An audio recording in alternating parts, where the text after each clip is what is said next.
بسم اللہ الرحمن الرحیم۔ السلام علیکم۔ حضرت امام غزالی رحمہ اللہ دو بھائی تھے، ایک محمد غزالی اور دوسرے کا نام احمد غزالی تھا۔ یہ اپنے لڑکپن کے زمانے میں ہی یتیم ہو گئے تھے۔ دونوں کی تربیت ان کی والدہ نے کی اور اتنی اچھی تربیت کی کہ دونوں جید عالم بنے اور نیکی کے راستے پر آئے، مگر دونوں بھائیوں کی طبیعتوں میں فرق تھا۔ امام غزالی رحمہ اللہ اپنے وقت کے بڑے واعظ اور خطیب تھے، مسجد میں نماز پڑھاتے تھے۔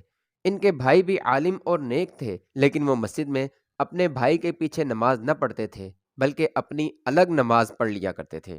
ایک مرتبہ حضرت امام غزالی رحمہ اللہ نے اپنی والدہ سے کہا کہ لوگ مجھ پر اعتراض کرتے ہیں کہ تو امام مسجد ہے اور اتنا بڑا خطیب اور واعظ ہے، مگر تیرا بھائی تیرے پیچھے نماز نہیں پڑھتا۔ ماں نے دوسرے بھائی کو بلا کر نصیحت کی، چنانچہ اگلی نماز کا وقت آیا تو بھائی بھی حضرت امام غزالی کے پیچھے نماز پڑھنے لگے۔ لیکن عجیب بات یہ ہوئی کہ جب ایک رکعت پڑھنے کے بعد دوسری رکعت شروع ہوئی تو ان کے بھائی نے کچھ دیر بعد نماز توڑ دی اور جماعت کی نماز سے باہر نکل آئے۔ اب جب کہ امام غزالی رحمہ اللہ نے نماز مکمل کی تو انہیں بڑی شرمندگی محسوس ہوئی اور بہت زیادہ پریشان ہوئے، لہٰذا مغموم دل کے ساتھ گھر واپس ہوئے۔ ماں نے پوچھا کہ کیا بات ہے، تو انہوں نے عرض کیا کہ بھائی اگر نہ جاتا تو زیادہ بہتر تھا، یہ آیا اور ایک رکعت پڑھنے کے بعد دوسری میں واپس آ گیا۔ ماں نے فوراً دوسرے بیٹے کو بلایا اور وجہ پوچھی تو چھوٹا بھائی کہنے لگا کہ جب میں نے ان کے پیچھے نماز شروع کی تو پہلی رکعت انہوں نے صحیح پڑھائی کہ اس میں اللہ تعالیٰ کی طرف متوجہ تھے، مگر دوسری رکعت میں ان کا دھیان کہیں اور تھا، اس لیے میں نے ان کے پیچھے نماز نہیں پڑھی۔ ماں نے امام غزالی رحمہ اللہ سے پوچھا کہ کیا یہ بات سچ ہے؟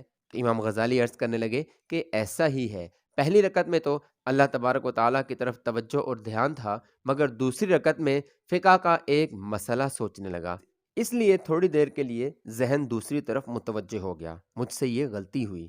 ماں نے دونوں کی بات سن کر ٹھنڈا سانس لیا اور کہا، افسوس، تم دونوں میں سے کوئی بھی میرے کام کا نہ بنا۔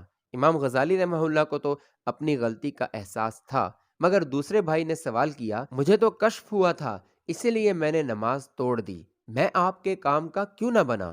ماں نے جواب دیا کہ تم میں سے ایک تو کھڑا مسائل سوچ رہا تھا اور دوسرا پیچھے کھڑا اس کے دل کو دیکھ رہا تھا، تم دونوں میں سے اللہ کی طرف تو ایک بھی متوجہ نہیں تھا، لہٰذا تم دونوں میرے کام کے نہ بنے۔ اللہ اکبر۔ ایسی ماؤں کی گود میں ہی تربیت پانے والے وقت کے امام بنے۔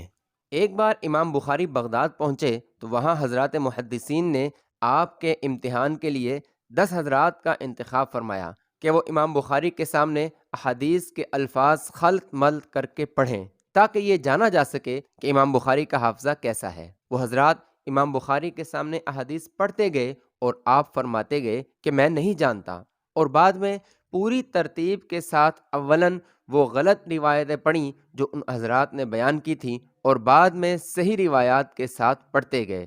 پھر ان لوگوں کو آپ کے حافظے پر بہت تعجب ہوا۔ اللہ تعالیٰ ان محدثین کرام پر اپنے رحمتوں کی بارش نازل فرمائے۔ اچھے اور ایمان افروز واقعات سننے کے لیے چینل کو سبسکرائب کریں۔